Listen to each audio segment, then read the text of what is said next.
legal, coloquei a mulher lá, coloquei a pessoa lá.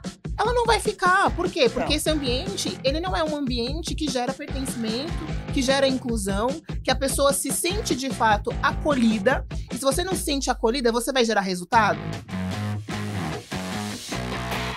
Olá pessoal, eu sou o Pacete, junto com a Aceitei, estou aqui no Febraban-Tech, um evento gigantesco, mas mais do que isso, é um evento que ele reflete muito o que vive hoje o setor financeiro e todas as áreas correlacionadas, muito investimento em tecnologia, muitas discussões sobre inteligência artificial generativa, que não fazem nenhum sentido se a gente não falar sobre diversidade e inclusão. Sim, essa pauta segue e ela segue muito relevante. Eu tenho uma dupla aqui que já me fez dar muitas risadas nos bastidores.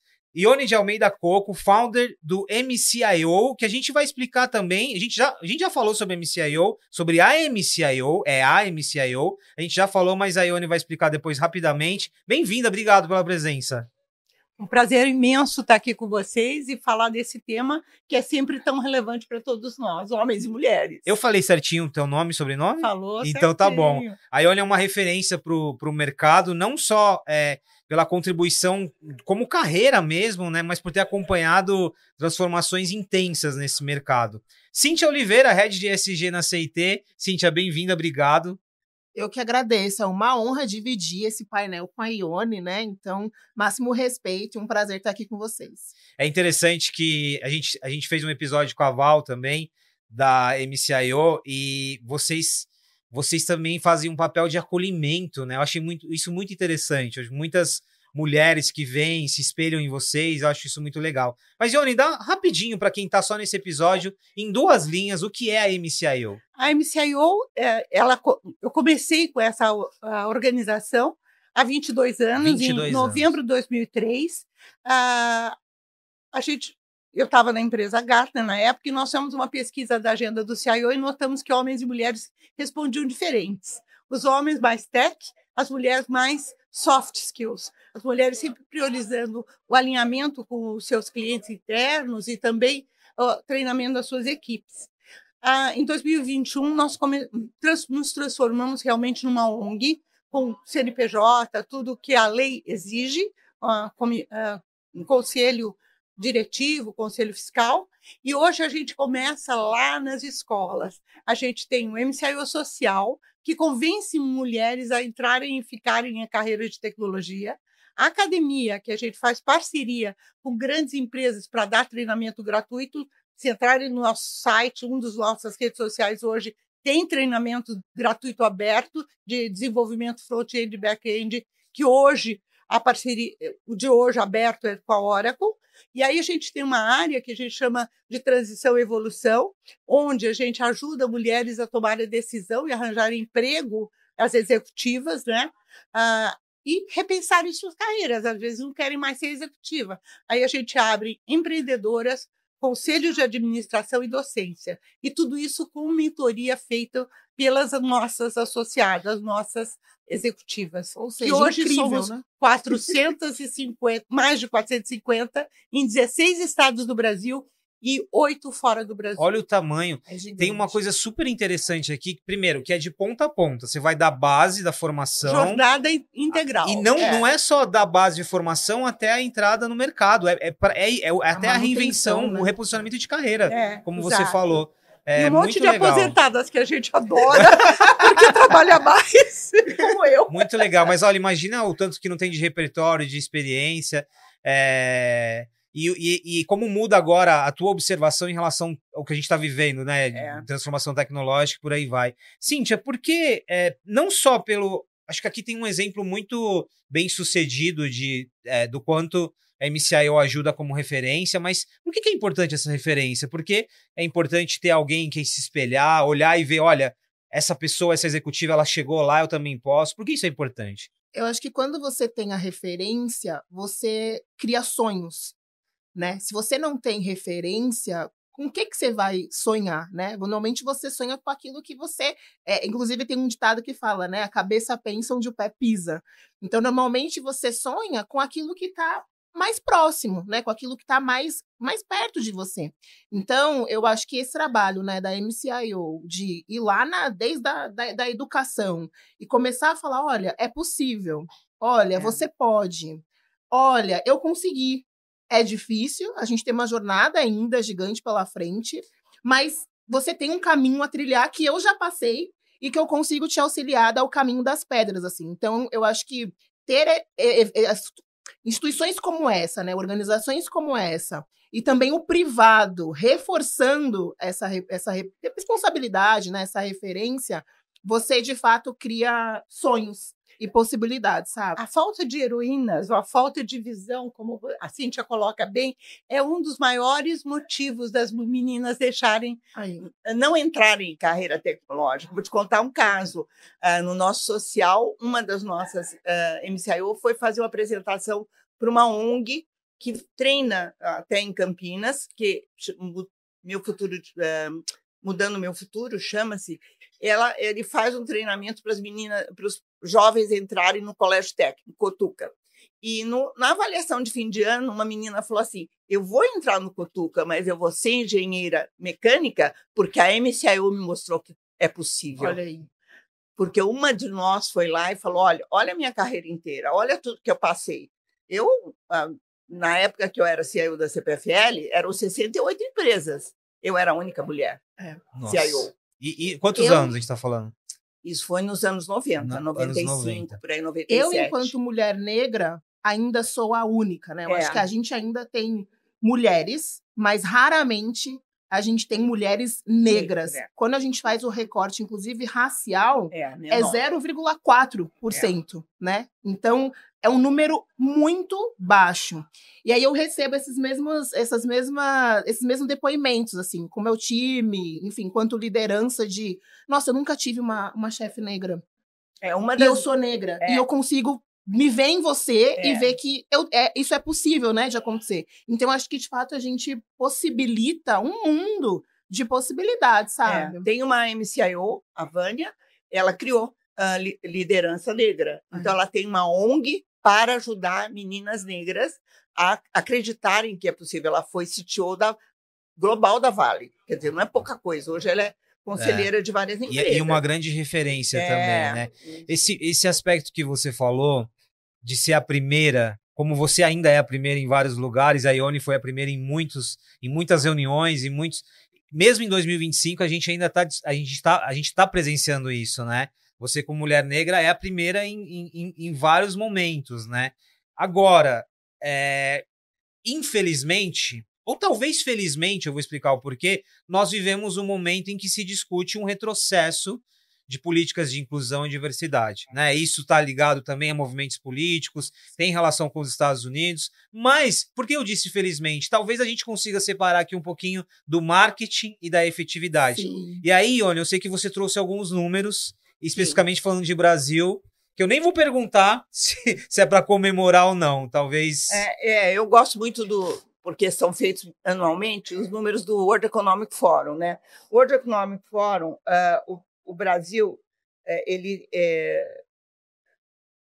o Brasil hoje está na 70ª posição, mais ou menos, e o Brasil é 70ª posição e perdemos 13 posições no último ano. 13 posições em um ano, isso é muita coisa. E se a gente não fizer nada, nós vamos levar 128 anos para ter equidade de gênero no Brasil. Na América Latina, gente, nós somos o 16º em 22 países. É muito ruim, né? Muito ruim. Ou seja, então, nós regredimos. Regredimos. O país que é melhor é a Islândia. A Islândia está há 15 anos na primeira posição. Ela tem 91 ponto qualquer coisa de equidade de gênero. O Brasil tem 71,6%. Quer dizer, numa equidade que seria 1 ou 100%, o Brasil é 71,6%. Então, tem bastante, graças a Deus, tem muitas ONGs trabalhando nisso, e se a gente não fizer nada, são 128 anos para a gente ficar igual. E aí eu acho que a dicotomia desse dado, aí eu trago um outro dado da McKinsey, que fala que empresas no quartil superior em diversidade de gênero em cargos executivos têm 25% mais chance de obter lucratividade acima da média em comparação com empresas no quartil inferior. Ou seja, a gente está falando de uma equidade de gênero e diversidade, mas a gente também está falando de deixar dinheiro na mesa. Né? Eu costumo dizer que contratar mulher em posição de liderança você tem esses números, eu tenho de 5 fontes diferentes, esses números.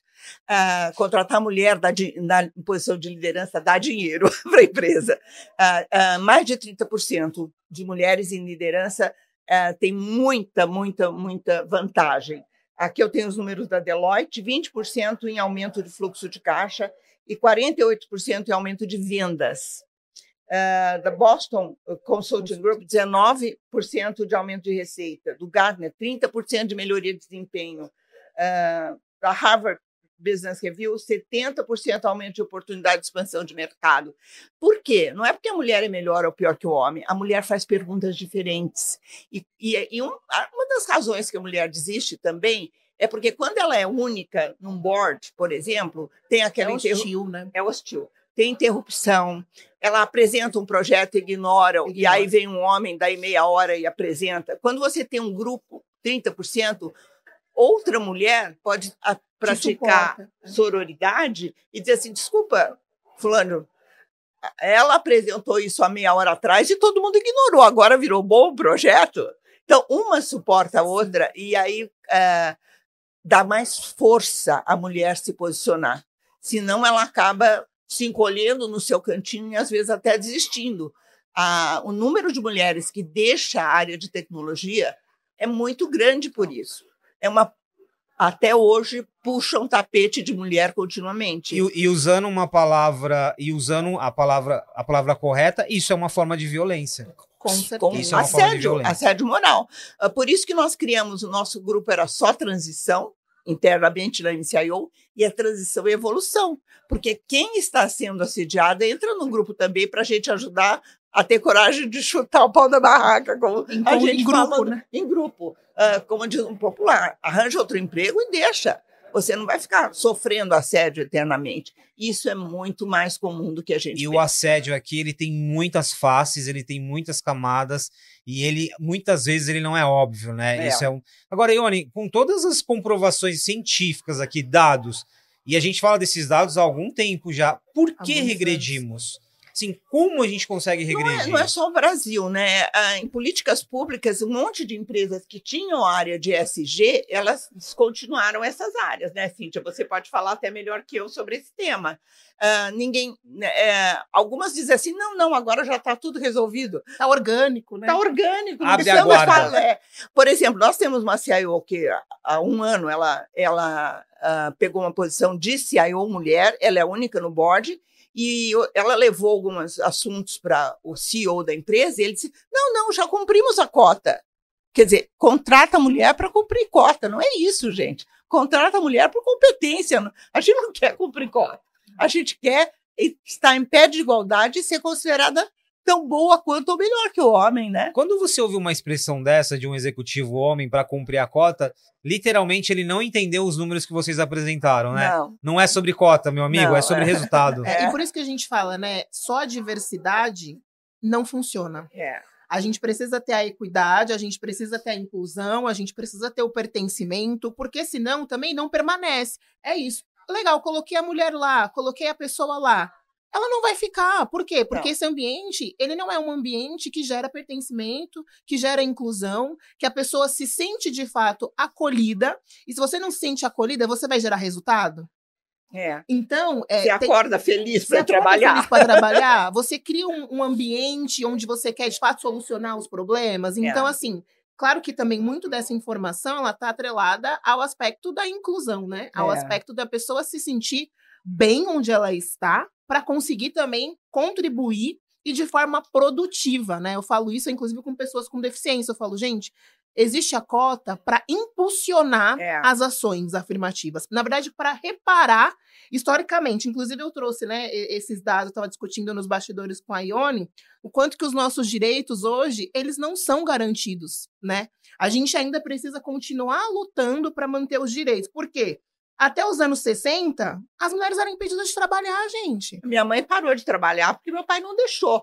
E elas eram impedidas e tinha um marido que fazer um papel formal, assinado, autorizando a mulher. Gente, anos 60, não faz 100 anos. E só em 1988 que a Constituição brasileira garantiu igualdade entre homens e mulheres. A gente está falando de ontem. Então, na verdade, as ações, né, e a cota, ela existe como uma reparação. Mas o que faz a diferença mesmo é a inclusão.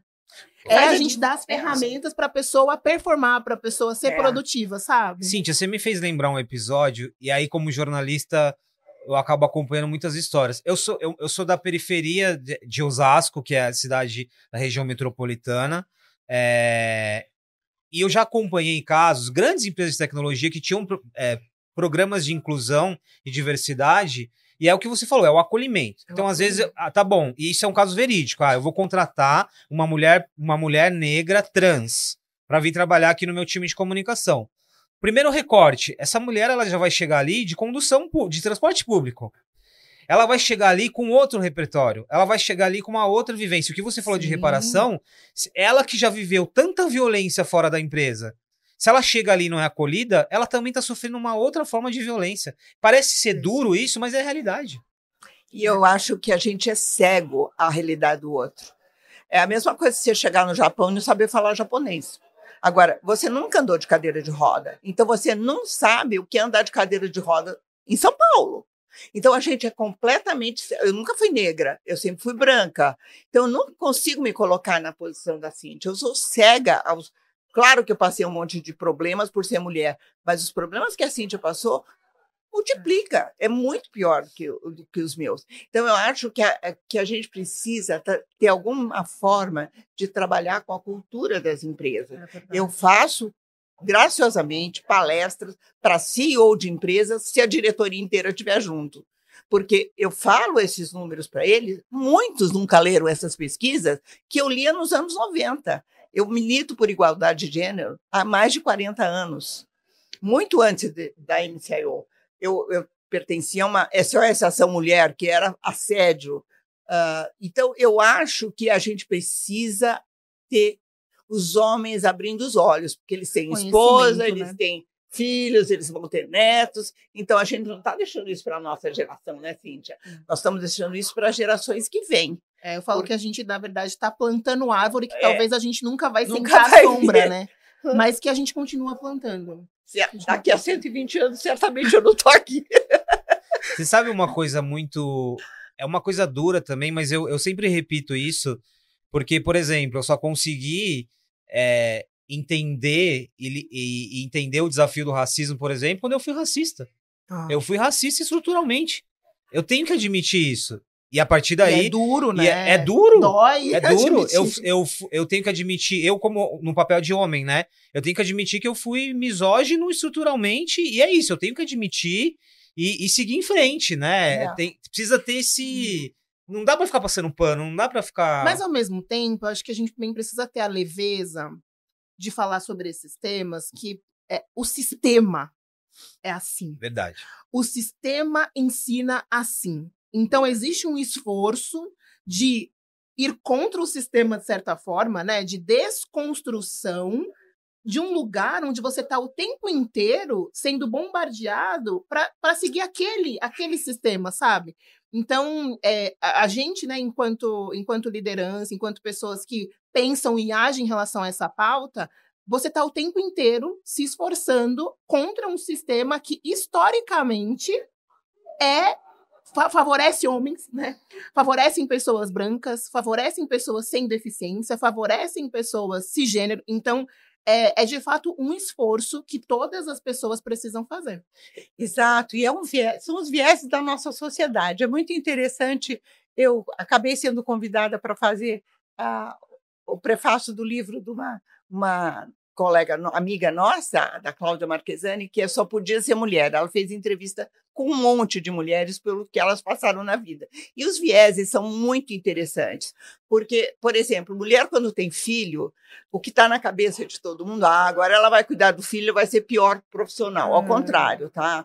A mulher, em geral, ela tem uma responsabilidade de cuidar dos filhos muito grande. E o homem, quando tem seu primeiro filho, ele recebe aumento, porque agora ele é mais arrimo de família. Eu conheci um cidadão de uma empresa inglesa, ele era diretor de uma área que só contratava, só corria atrás de mulher após a maternidade, porque a empresa, imagina, na Inglaterra. Agora, recente, o ano passado, eu conheci num painel, ele esteve comigo num painel. A empresa chegou à conclusão que a mulher, depois da maternidade, ela é mais engajada. E criou uma área para isso. Imagina, no Brasil eu não vejo isso como uma possibilidade. No Brasil a gente está lutando por licença maternidade, licença parental básico, ainda, né? Básico. Olha o que não sai de inovação e de negócio aqui, de novos negócios, de oportunidade. E aí a percepção das coisas em relação à mulher nas empresas, isso é um viés da nossa sociedade, né? Por exemplo, e não é só com mulher, por exemplo, um diretor, quando ele vai contratar pares, ele olha muito para gente parecida com ele, que é uma bobagem. Você tem que olhar para quem é muito diferente de você. Quem é muito parecido com você não vai ver seus erros e não vai apontar melhorias. Então, tem vieses da nossa sociedade que a gente tem que se perguntar todos os dias, será que eu não estou sendo... Como você acabou de falar, será que eu não estou sendo negativo nesse aspecto, nessa minha forma de olhar este problema? Então, acho que todos nós, homens e mulheres, temos que pensar isso todo dia. Esse exemplo, Cíntia, esse exemplo do sistema, ele é muito forte, que você dá. Porque você não luta contra um sistema, não é contra, né? É influenciar um sistema para que ele mude ou melhore. Sozinho você não faz isso, sozinho você é esmagada pelo sistema. Sim. Por isso que é todo mundo. E aí, de novo, eu vou voltar aqui no meu papel de homem, porque eu tenho minha esposa, eu convivo com uma mulher em casa, então eu tenho que ter a percepção de entender que ela tem uma TPM, ela tem um processo de hormônio que muda tudo.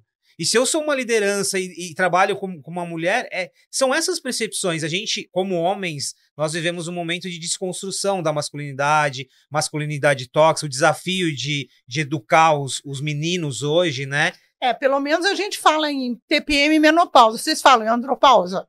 Nem conversa sobre. A gente talvez nem saiba. Olha o ponto aqui. Então, também tem um processo... E aí vocês me corrigem se eu estiver errado. Esse processo, porque a pergunta que eu faria é, como que eu posso ser mais do que um aliado aqui? Parte da própria desconstrução da minha masculinidade tóxica, né? Com os vieses, com as questões estruturais. Conversar sobre as coisas, né? Eu acho que conversar abertamente em ambiente de escritório, etc. e tal, porque em tudo, né? A gente tem um outro viés que é assim, todo mundo que é formado em universidades classe A é bom. Universidade Federal, né? Não é? Gente, tem muita gente boa. Aí você já excluiu, olha a quantidade de pessoas. A maior parte da população, né? Tem gente que teve que trabalhar o dia inteiro e fazer faculdade à noite, numa faculdade de terceira linha, porque era o que era possível. E nós vamos excluir por quê? Ou outra coisa que eu acho absurdo nos dias de hoje, dizer assim, a pessoa tem que ser formada em TI. Tem que ser formada em TI coisa nenhuma, gente. Quando eu me formei, há 1000 anos atrás, nem existia TI. Eu sou formada em física. Eu tenho mestrado em projeto de reator nuclear. Agora, eu fui ruim por causa disso? Porque eu não sou... Não é? Agora, tem gente que formada em estatística ou formada, sei lá, em direito. E as pessoas são múltiplas, né? E hoje em dia... Você vê as crianças já com acesso à tecnologia. Então, por que tem que ter uma formação específica? Não. O que a gente aprendeu na faculdade há 20 anos atrás já mudou tudo, não é mais a TI de hoje. Então, se a pessoa tem uma boa formação, aprende a aprender, que eu acho que é a coisa mais... Eu lembro de um professor meu de física que dizia, físico é formado para resolver problema. Qualquer problema você vai resolver na sua vida. E é isso. Então, acho que tem... escolas que atuam muito nisso de o prático, resolver problemas. E essa pessoa pode ser o máximo como profissional. E a experiência de vida, né, Ione? Eu acho que também a gente tem esse modelo clássico de sala de aula, mas você mesmo deu um exemplo. Uma pessoa que sai de Osasco, periferia de Osasco, precisa estar na Faria Lima. Então, nessa história, o quanto de habilidade. A gente está falando de mais de uma hora e meia ali só de transporte. Então, e o quanto de habilidade implícita você não consegue detectar. Resiliência, força de vontade, desejo de aprender. Né? Assim, só nessa pequena história. Então, acho que também tem a forma como a gente avalia ou faz pergunta, né? Eu tenho um exemplo muito interessante de uma pessoa que fala, não, eu quero uma pessoa que tenha experiência, que tenha feito intercâmbio, por exemplo. Gente, no Brasil, onde menos de 5% da população fala inglês. A pessoa queria uma pessoa que tivesse feito... Eu falei, mas por que você quer uma pessoa que tenha feito... Porque uma pessoa que fez intercâmbio traz essa pegada mais multicultural, traz uma pegada mais de desenrolar, uma pessoa que se adapta, adaptabilidade. Eu falei, então, você já falou com uma pessoa da favela? O tanto de corre e de coisa que ela precisa se desenrolar, ela é PhD em intercâmbio a vida dela inteira, não só por 6 meses. Né? Então, assim, a forma como a gente também enxerga esse mundo, né, e avalia, ela precisa também ser repensada. Porque, às vezes, a gente está, igual a Ione comentou, pensando nas top 5 faculdades, mas tem pessoas que também não chegaram lá porque estão vivendo uma outra realidade, né? Sobrevivendo, né? Sobrevivendo. A má notícia é que o nosso tempo acabou. A boa notícia é que quando o tempo acaba, é porque o papo foi incrível. Mas... 2 coisas que eu queria comentar nessa última que você falou. Eu fui líder global de intercâmbio, líder, hein? Da empresa, da ONG CISV, Children International Summer Village. Eu ajudei, porque na minha arrogância de quem tinha sido gerente de OIM, eu achava que eu podia fazer todos os formulários facilmente. E não, porque como você é cego a outras culturas, você não podia perguntar a profissão da mãe para uma japonesa que não trabalha. Então, acho que eu vi o outro lado do intercâmbio, não esse. Eu nunca fiz intercâmbio na minha vida. Eu gerenciei intercâmbio diferente numa ONG. E aí você vê essa coisa de você olhar o outro, por isso que eu digo que você é cego ao olhar o outro, um jovem de favela. É uma coisa que a gente tem que se policiar todo dia. O que eu estou querendo dessa pessoa? Se eu estou querendo produtividade, agora me pediram para escrever um artigo sobre gestão de trabalho híbrido. Porque, nós não temos gerente que sabe lidar com isso. Continuamos a ter gerentes que pensam em gerenciar, tem que estar lá o funcionário. Então, acho que é tanta coisa que a gente precisa abrir o nosso olho individual para o que eu quero desse empregado, o que eu quero deste homem ou mulher. O que você falou isso que gera inovação, né? Isso que gera inovação. Mais mulher também traz mais inovação. Tem bastante estatística a respeito disso. Acho que tem um gancho para a gente terminar de uma forma positiva até.